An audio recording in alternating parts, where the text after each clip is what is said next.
যাদবপুরের তাণ্ডবে উত্তপ্ত পাঁশকুড়া। সোমবার যাদবপুরের ছায়া পাঁশকুড়ায় ছাত্র ধর্মঘটকে কেন্দ্র করে রণক্ষেত্র পাঁশকুড়া বনমালী কলেজ প্রাঙ্গণ। ঘটনায় আহত হন এআইডিএসও কর্মী।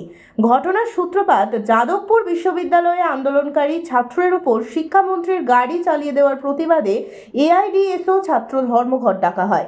সেই ছাত্র ধর্মঘটকে কেন্দ্র করে পাঁশকুড়া বনমালী কলেজে বাদে বিবাদ। হাতাহাতিতে জড়িয়ে পড়ে তৃণমূল ও বাম ছাত্র সংগঠন এআইডিএসওর কর্মী আহত হয় বলে অভিযোগ।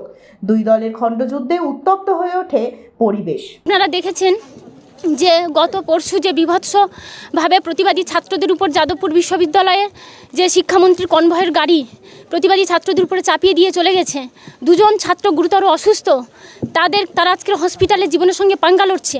আমরা জানি তারা যে দাবি করেছিল যে ছাত্র সংসদ নির্বাচন করতে হবে কলেজের অভ্যন্তরে এবং একগুচ্ছ শিক্ষার দাবি নিয়ে তারা লড়াই করছিল। তাহলে সেই লড়াইয়ে প্রতিবাদী ছাত্রদের উপরে তারা শিক্ষামন্ত্রীর গাড়ি ছাত্রদের কোনো কথা না শুনে তাদের উপর দিয়ে চালিয়ে চলে যায় এবং দুজন ছাত্র গুরুতর অসুস্থ অবস্থায় পড়ে আছে।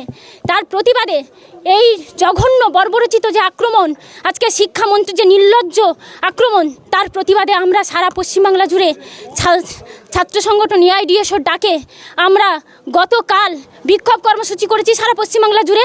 আজকের আমরা 3রা মার্চ সমস্ত কলেজ বিশ্ববিদ্যালয়ে সারা পশ্চিমবাংলা জুড়ে ছাত্রদের আমরা ছাত্র ধর্মঘটে ডাক দিয়েছি।